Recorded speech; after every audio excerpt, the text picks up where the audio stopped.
Some people believe that starting a relationship is way harder than maintaining one. This mindset shows that sometimes a person might accept living in a toxic relationship at their own expense instead of leaving and starting a newer one. Your relationship with your partner is the core of your love life, but you should keep in mind that working out a healthy relationship may not be the case for so many couples. So at the end of the day, a relationship between two people will always depend on both of them, not one. Meaning if one of you were to behave in a way that could potentially harm your relationship, then the latter won't be the same. That's because, let us say, for example, one of you is treating the other so poorly, then it's only a matter of time for your feelings to start growing stale towards each other. How do you detect a toxic relationship? How often do you cry or get upset because of your relationship? Do you cry more than you laugh? Do you question your relationship more often than you believe you should? Do you now consider affection and closeness a chore? Did anybody in your family or any of your friends ever tell you or try to convince you to leave this relationship? Do you tolerate or compromise more often? Do you hope your partner will change? Can you see yourself with your partner on a long-term relationship? Do you trust your partner? To find what makes a bond between two lovers toxic, we should examine each one of them. If you feel like you're the one who's getting the short end of the stick, then you should try to consider rethinking your relationship. Is your partner aggressive? Does he gaslight you? How many times did he lie to you to brush it off as you making a big deal out of it? Upon realizing how many times your significant other violated your relationship and everything you stand for as a person, then it's time to say goodbye. Some women, and men alike, can't figure out whether they are indeed in an unhealthy relationship with their partner, and they tend to pass it off as them overreacting or taking the victim stance. If you can't see where the error lies, then ask yourself these questions. Was there a lot of tension in your relationship? Do you ever feel like your happiness depends on your partner's antics and rage surges? Do you yearn for more love? Are there any unchanging differences that you cannot overcome or that you cannot tolerate? If you've decided that you're ready to end your relationship, here are some helpful tips on how to end a relationship and walk away effectively with confidence. If you've been through it, either through yourself or witnessing someone else go back and forth, break up, and get back together, you'll know how toxic that can be. So it's better you leave him and forget him already if you want to lead a healthy, happy, stress-free life. Because staying single is way better than staying trapped in a relationship against your will. These 6 tips can ensure you have a breakup clean and healthy. Number 1. Don't confuse addiction with lust or a real need for love. Bad habits are hard to break. A bad relationship can seem like a bad habit that you just can't break. You lie to yourself that you need that person just because they've been a part of your daily life for a while. Number 2. Realize that the only person you can change is yourself. Your partner is less likely to change for you, and you will end up trapping yourself in a cycle of wishful thinking. You may as well think that you won the lottery and found the perfect boyfriend or husband. However, you should accept that the only person you can change is yourself and start doing it. Otherwise, you're just setting yourself up for many unmet expectations, settings, and disappointments. Number 3, make a plan and stick to it by deciding how, when, where, and why you end the relationship, and do it. Don't look back, don't give in to your own or their desires and feelings, and trust that you're doing the right thing. Write yourself notes about why you do it to remind yourself. Reward yourself when you don't go back. Everyone has had bad relationships. A great way to establish yourself is a good relationship. Number 4, get well, because you'll need assistance with this. Reach out to close friends or family members who can hold you accountable, support you, and remind you of why you left. Don't think you can do all of this alone. If you don't know where to turn for help, a trusted advisor is a great alternative. Number 5, honor your dreams and desires. Try imagining what you wished for in this relationship before you started it. What type of relationship do you desire? Who do you wish to spend your life with? Do you want constant drama in your life? Do you want to be with someone insecure about you? You deserve the best. Don't be nice for someone else's sake. You owe them nothing anyways. Number 6, take one small step each day toward the life you want to live. Celebrate small victories. Do something to enjoy your new life without that bad relationship nagging you. Start a new hobby to make up for the time you lost thinking about heart-draining situations. Go out with friends and enjoy peace, freedom, and respect for yourself. Because nobody will know your value as much as you do. And staying in someone else's oppressive shadow will just halt your happiness and success.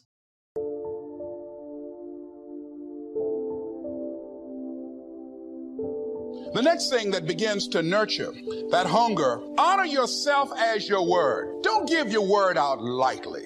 When you throw your word out there and you don't honor it, it makes a statement about you. If you decide to maintain a sense of integrity with yourself, that if I speak it, I'm going to live it. It's who I am. And I'm going to be very cautious in how I give my word to others, and most of all with the commitments that I make to myself, because I want my life to reflect my words and honoring who I am and what I express.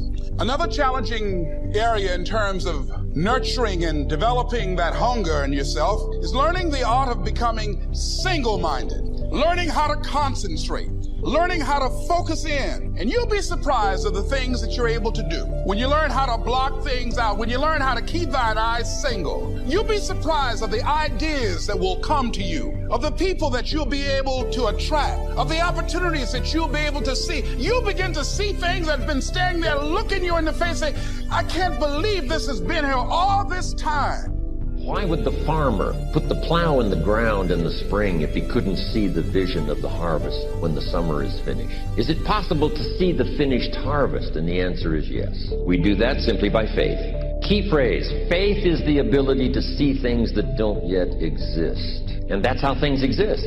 How did this hotel get here? Someone saw it while the property was vacant. You say, well, is it possible to see this hotel when it isn't here? And the answer is yes, of course. If somebody cannot see it when it is not here, then it will never be here. So it's possible to see things that don't yet exist. Interesting. When should you start building this hotel? This is a good question for your philosophical musings. When should we start building the house? When should we start? And here's the answer. As soon as it's finished. You wouldn't start building the house until you had it finished. If you just started laying bricks and somebody came around and said, what are you doing? I said, I'm just laying bricks. And said, what are you building? And you said, I have no idea. See, they'll take you away to a safe place. So have you got that now? It's possible to finish something before you start. In fact, it would be a bit foolish to start until you had it finished. So human beings have this remarkable ability to finish something and then start it. We've heard the old expression, don't count your chicks until they're hatched. No, we have the ability to count our chickens long before they're hatched. Because we know, we have faith, we believe. We use the law of averages. There's bound to be at least so many, out of every dozen, out of every 100, out of every 50. So it's possible to see the end, then begin. Start looking into the future of what you would like to accomplish, where you would like to go, the person you would like to be, and see if you can't get a better picture of the finished objective. See yourself there. See yourself in possession of. I was in business with Bob Cummings, the old movie star, for a while. He said, decide what you want and then act as if you already had it. And being an actor, he could give us a few tips on acting. Decide what you want and act as if it was already yours. Now, the reason we can act thinking that it's already ours is because not only can we vision the end results, we can also vision the beginning of making it real. So we don't start till it's finished, but it is possible for human beings to finish something before they start.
the confident to do what they want to do, to sometimes do what they should. And so they come to me and they ask me, how do I become a more confident person? And I would like to share with you quickly 3 ways that you could begin to build into your self-confidence that will allow you to go to a level that a lack of confidence will hold you back and keep. The first thing I would share with you, that if you want to be a confident person, you have to take action. Confidence is a result of something. And so many times people cheat themselves because they lack that confidence, so they don't do what they should do, only to leave saying, I wish I would have done that. I can remember when I was in my 20s, I went to a meeting with leaders that were older than I, wiser, bigger, better, faster. What was I, 27? They probably averaged 45, 50. And I was overwhelmed by the fact that I was truly, not trying to be humble, I was truly the least in the room. And I could have learned so much from them. And in fact, they gave times for us to ask questions, and I held back. And I didn't ask questions, and I left that meeting, and I really realized how I cheated myself. And I determined that I would never let that happen again. Now, why didn't I ask the question? Because I lacked the confidence. I thought, well, it's probably a silly question to them. They probably answered that question 1,000 times. They'll look at me and say, wow, he doesn't really like. And I determined that day that regardless of how intimidated I was going to become, I was never going to cheat myself, and that I was always going to ask the question, even though I figured it may be a real. What was I doing with my confidence? I was making a determination to take action on something that I didn't feel comfortable. And trust me, I did. I never broke that promise to myself, and today I can look back at many times where I just went ahead and did it. I didn't feel comfortable, but I went ahead and did it. And each time I took action, it began to give confidence. The second thing that I have done to build my confidence is to share with others and help them. One of the things I found is that you begin to feel better about yourself when you help other people get better. And so therefore, there's a confidence booster in making yourself invaluable to others because you're always adding value to them. And so I grew my confidence not only in taking actions on things that I perhaps was intimidated with, but I, quote, did it anyway. I grew my confidence by the fact that I began to meet people's needs. And because I met their needs, I began to be valued, and I began to have influence with those people, and all of that process helped me to become a more confident person. The third thing that I did is I spent time with confident people. There's no security like being people. You know it. You know it when you're with them. You know it when you're not with them. You can feel it in the room. A lot of my leadership has been based on the fact that I provide a lot of secure people. They just know. If they hook up with me, if they read my book, if they kind of follow me, if they listen to my lesson, they're going to get better. And that security helps them to become more secure and confident themselves. That's exactly what I did as a young leader. I found people that were confident, and I hung with them. I watched them. I asked them questions. I learned from them. But more than anything else, I immersed myself in the environment of a confident person. We experience whatever we focus on. So if you're focusing on how things won't work, you're going to feel the pain that you associate to that. You're going to create a tremendous amount of doubt, and then it usually becomes a self-fulfilling prophecy. You don't get what you want. Let me give you a kind of a simple example. I'd like you to try something. Please listen and please do this. What I want you to do is think of something you really want to have happen in your future. Something you like to have or do or be. And what I'd like you to do is hope that you'll get this to happen in your life. Okay, try it. Think of something you really want in your life, something you really want to have happen, and hope it'll happen. Notice how it feels when you hope it'll happen. You may even notice what you say to yourself when you hope something will happen. Now what I want you to do is get out of that state. Completely get out of that state for a second. And now let's have you think about the same thing you want to have happen in your life, but this time I want you to expect that it will happen. Absolutely, totally expect it. Know it, okay?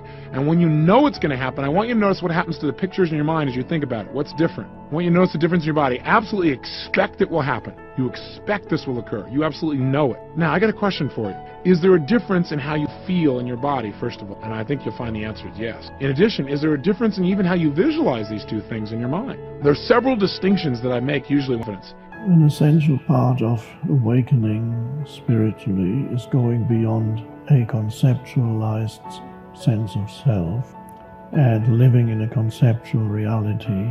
And of course, all that implies being identified with thinking, because concepts are thoughts. So for many people, the question arises, how do I see myself? And there's a very common problem people have, and that's called self-esteem. What value do I have? What value does my life have compared to others? Some years ago, the Dalai Lama was asked by somebody about self-esteem, and he didn't understand the word self-esteem, and the interpreter, spent several minutes trying to explain to him the meaning of self-esteem, and he just couldn't get it. Now, of course, you might say, well, if I were the Dalai Lama, I wouldn't have a problem with self-esteem either. But that's not it. Self-esteem, in the way in which it's conventionally used, is comparative, and it's always connected to ego. How do I rate myself relative to others, either in achievement, worldly achievement, abilities, knowledge, physical appearance, physical strength, good looks, bad looks, fat, thin, and usually it's related to what you have, possessions, what you can do, abilities, what you know, knowledge, and physical appearance. And that's an interesting thing when you look at your life from that point of view. There's always a sense of unease, because there are always others who are better at least some of these than you are, and then there are others who are worse. I would suggest that the only healthy self-esteem is a self-esteem that is derived from a deeper place than any of those things that usually make up a person's self-esteem.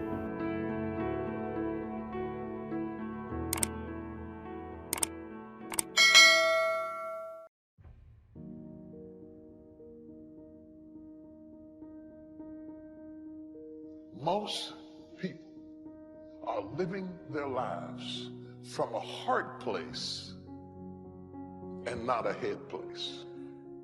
They are so engrossed with what the heart feels that they have not covered what the head thinks. Most people are governed by their emotions. They're having a heart experience in a head fight. You will never win a battle if you're having a heart experience in a head fight. Real decisions that move your life along are not coming out of your emotions, they're coming out of your head. Real opportunities that God would open up for you have to come out of your head and not out of your feelings. There are so many people that are so abstract, and they're just moving along from day to day out of their emotions, and I don't know, I'm just not feeling it today. And every time you do it, you're canceling out opportunities. A person who does not function out of their head is a person without government. A person who moves totally out of their emotions is exempt from the greater opportunity than life, because you will forfeit what God has given you because of how you feel. The Bible says in 1 Corinthians, we are unspiritual when we're under the control of ordinary impulses. And that's the way so many people are today. They just let their feelings run their lives. If they feel like getting upset, then they're upset. If they feel like telling somebody off, they just tell them off. They feel like being lazy, they're lazy. They feel like being depressed, then they go around all depressed. But friends, we cannot just act on these emotional impulses and expect to have any kind of victory in our lives. And throughout life, you're going to have plenty of opportunities to lose your temper and say things you regret. You're going to get up some mornings and feel like being depressed, feel like going around in a bad mood. At times you'll get caught in traffic and feel like being impatient, feel like getting upset. See, the feelings are always going to be there. But we've got to learn how to follow wisdom and do what we know is right and not just follow our feelings around. I heard somebody say, I can feel my emotions rising, but I made a decision not to get on board. And that's a good way to look at it. Just because you can feel those emotions doesn't mean you have to get on board. And to be disciplined means to do the right thing when you feel like doing the wrong thing. When you feel like saying something that you know you shouldn't say, no, don't get on board. When somebody offends you and you feel like holding a grudge, no, discipline that emotion and learn to forgive them anyway. I mean, how many times have we acted on our emotions and said something that we know we shouldn't say, and later on it ends up hurting us in that relationship? How many people today act on their emotions and they get involved in a relationship outside of their marriage, and later on it ends up tearing the whole family apart? And the scripture says in Hebrews 12:11, no discipline at the time is pleasant, but later on it's going to bring you a harvest of great things. And we need to be more concerned about later on than we are just feeling good right now. If you live on that shallow level of just always letting your flesh have its way, And I can tell you later on, you're going to have some major regrets. Because the seeds we sow today, we're going to reap in the future. If you allow yourself to just go around being upset, and impatient, and stressed out, later on it's going to catch up to you. Later on it's going to affect your health. If you go around rude and disrespectful, just always speaking your mind, later on you're not going to have any kind of meaningful relationships. If you just are loose in your morals and you just do whatever you feel like doing, well, it may give you some pleasure at the time, but later on it's going to cost you a very heavy price.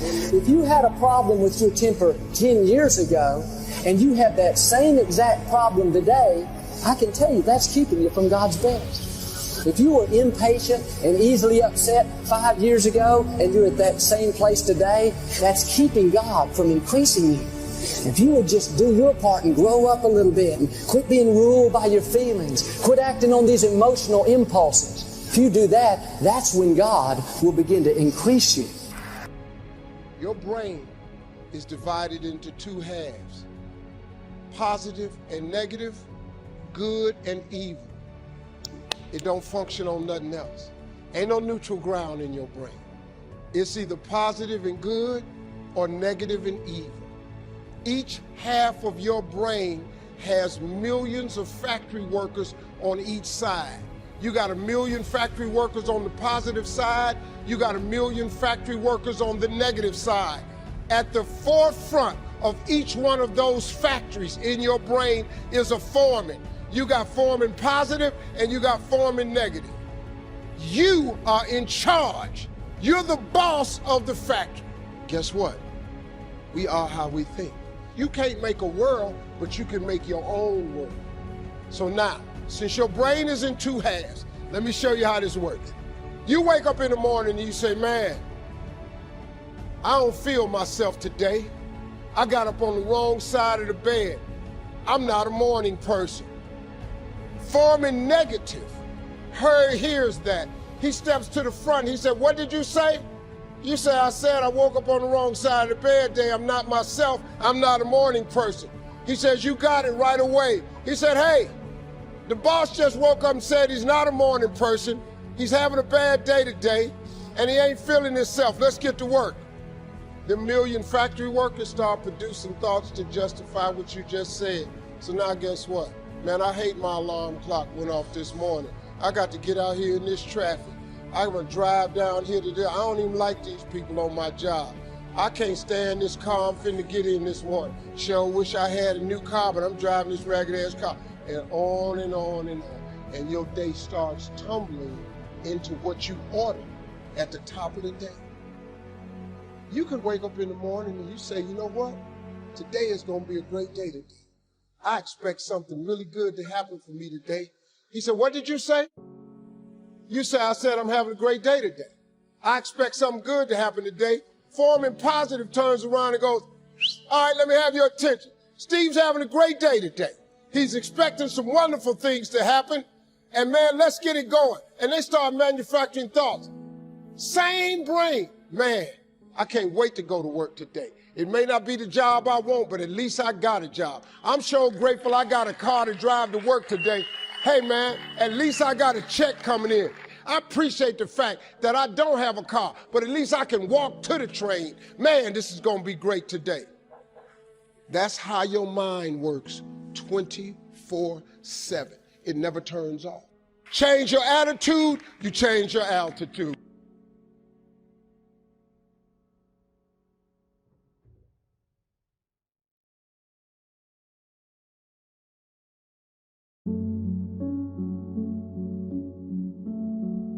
You can't give away what you don't have. Now, it sounds ridiculous, but it's more than what meets the ear as you hear this.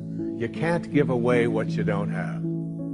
People who are not good at giving away love can't give away love because they don't have it to give away. If I want to give you a dozen oranges, I can't give you those dozen oranges unless I go out and pick up 12 oranges someplace. Otherwise, all it is just empty rhetoric. And the same thing is true of virtually everything in your life. You can't give away love for others if you don't have love in here to give away. If what you have in here is contempt, if what you have in here is anger, if what you have in here is fear, then these are the things you're going to be giving away in your life.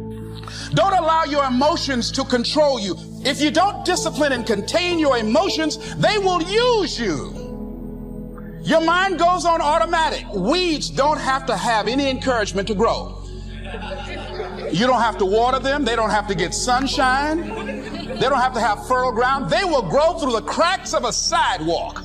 But if you want to grow orchids or roses or any kind of exotic flowers, there are special processes and procedures you must go through. You don't have to force yourself or motivate yourself to think negatively, to be depressed, to hate somebody, to want revenge, to want to get back at somebody, to beat yourself up over the head, to feel loaded with guilt. You don't have to make any effort to do that. You've got to be willing to harness your will.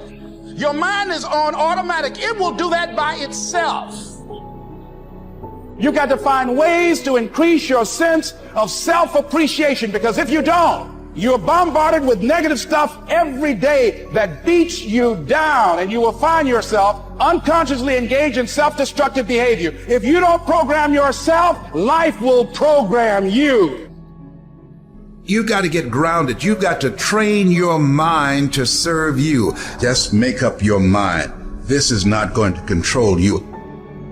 You have got to make a declaration. This is what you stand for. You're standing up for your dreams. You're standing up for peace of mind. You're standing up for health. You want it, and you're going to go all out to have it. It's not going to be easy. When you want to change, it's not easy. If it were in fact easy, everybody would do it. But if you're serious, you'll go all out and say, in spite of this, I'm in control here. I'm going to turn this situation around. I'm not going to sit back and moan and cry over what happened and what went wrong and who did what. I'm going to do something about this situation. Many years ago, I read a book by Terry Cole Whitaker. It was a classic. What you think of me is none of my business. Think of the amount of time that is wasted on negative energy, wondering what other people think of you. What they think of you really doesn't make any difference. It's what you think of you that makes a difference. So as you go through the day, don't worry about what other people think of you. Just say, I'm all right. I'm God's highest form of creation. So what people tell you doesn't matter at all. It's what you stack. It's what you assemble. It's what you create. It's the habit of what you put in your head. And today I don't blame you, because we got a whole culture that's always blaming somebody else for something in their life. It's truly a scientific fact that when you change the way you look at things, the things you look at change. And now you take this tiny little subatomic particle, and you take it and you put it in a particle accelerator, and you rev up the speed of these things and collide them at 250,000 miles per hour. You collide them. You open up the particle accelerator looking for your source, and guess what's in there? Nothing. No thing. That the dot that began you originated from a field of energy that has no boundaries, no beginnings, no ends. It's infinite.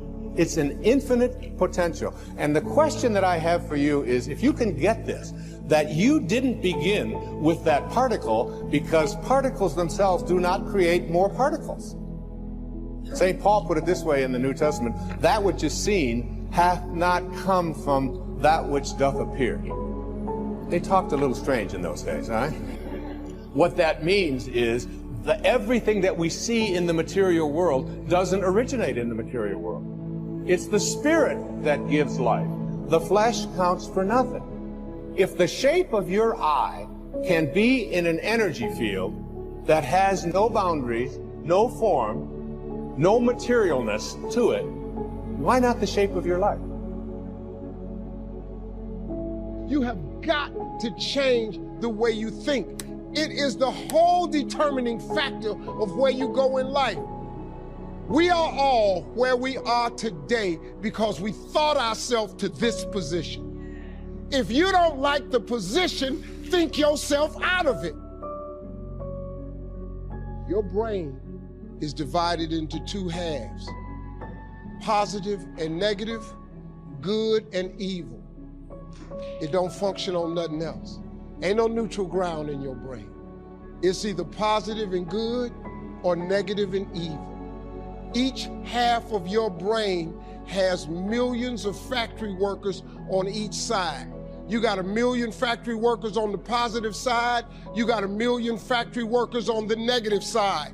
At the forefront of each one of those factories in your brain is a foreman. You got foreman positive and you got foreman negative. You are in charge. You're the boss of the factory. Guess what? We are how we think. So now, since your brain is in two halves, let me show you how this works. You wake up in the morning and you say, man, I don't feel myself today. I got up on the wrong side of the bed. I'm not a morning person. Foreman negative hears that. He steps to the front. He said, what did you say? You say, I said I woke up on the wrong side of the bed today. I'm not myself. I'm not a morning person. He says, you got it right away. He said, hey, the boss just woke up and said he's not a morning person. He's having a bad day today, and he ain't feeling himself. Let's get to work. The 1 million factory workers start producing thoughts to justify what you just said. So now guess what? Man, I hate my alarm clock went off this morning. I got to get out here in this traffic. I'm gonna drive down here today. I don't even like these people on my job. I can't stand this car I'm finna get in this morning. Sure wish I had a new car, but I'm driving this ragged ass car. And on and on and on. And your day starts tumbling into what you ordered at the top of the day. You could wake up in the morning and you say, you know what? Today is gonna be a great day today. I expect something really good to happen for me today. You said, what did you say? You say, I said I'm having a great day today. I expect something good to happen today. Foreman positive turns around and goes, all right, let me have your attention. Steve's having a great day today. He's expecting some wonderful things to happen. And man, let's get it going. And they start manufacturing thoughts. Same brain. Man, I can't wait to go to work today. It may not be the job I want, but at least I got a job. I'm sure grateful I got a car to drive to work today. Hey man, at least I got a check coming in.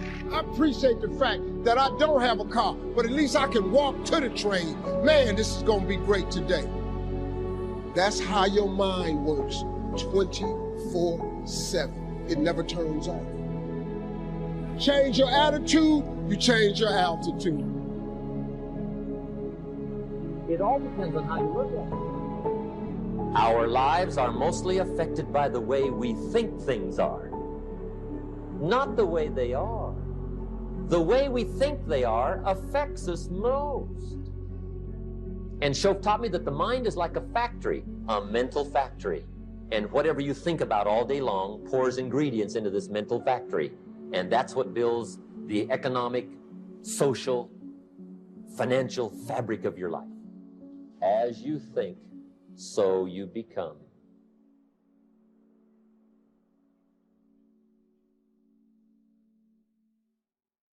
You can do numerous things right, but it takes only one thoughtless, emotional action to destroy it all. Think of how many friendships and relationships with loved ones have been lost or destroyed within a second as a result of being emotional and reactive. Words are so powerful. Keep it in your mind that what you say can never be erased. It has power both to hurt your personality and your relationship, and to heal, build, and bless everyone around you. You should practice the art of waiting to gain control over your emotions. Just look back to your life, how many times when you reacted negatively and later on realized that waiting would have been better for you and everyone else.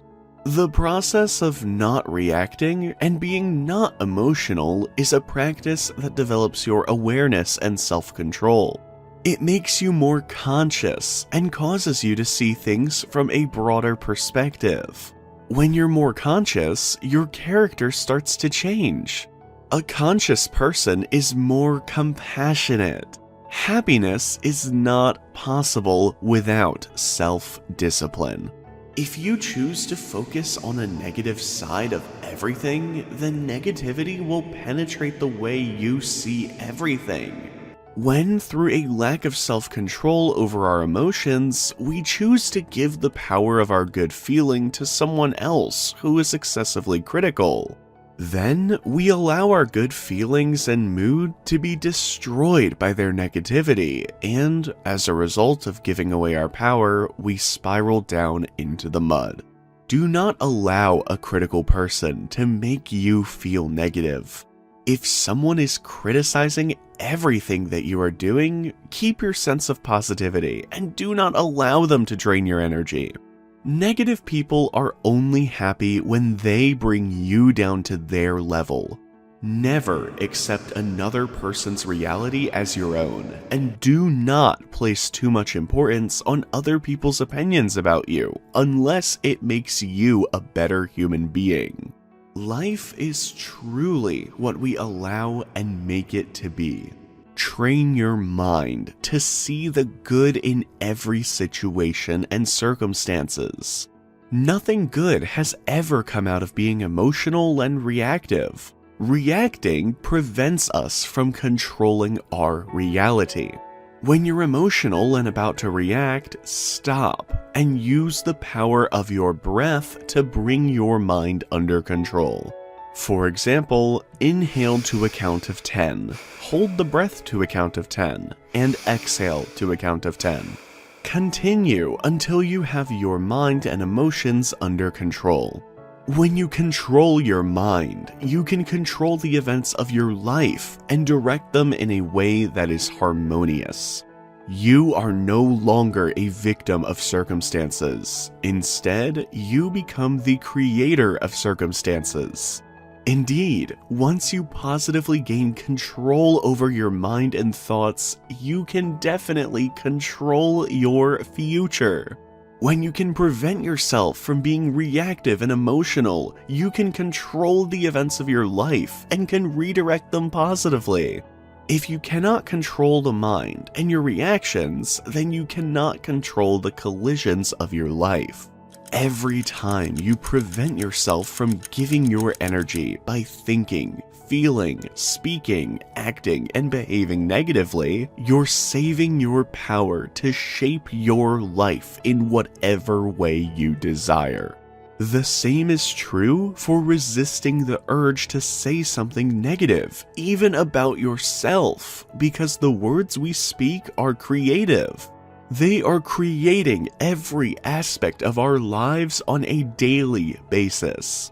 Words are expressed thought, and it is the nature of our mind to condense thought into form.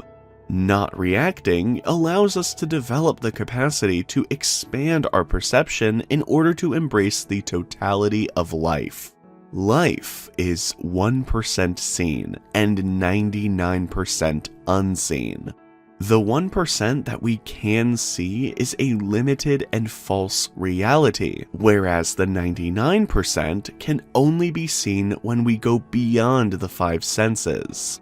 The paradox is that the majority of people only rely on the 1% they see. Sadly, our self-limiting beliefs are preventing us from accessing the rich and limitless aspect of life that makes up the 99%. And as a result, we are left to experience only 1% of life, fraught with limitations and struggles of all kinds. The truth is, our life is a reflection of our thoughts. Everything and everyone that shows up in our life are the reflections that something is happening inside of us. We see things through the distortion of our filter. Reacting and being emotional causes us to become victims of circumstances. We need to prevent ourselves from becoming a slave to our emotions. By choosing to direct our thoughts, our feelings, our words, our actions and our attitude, consciously and positively, we can change and improve everything around us.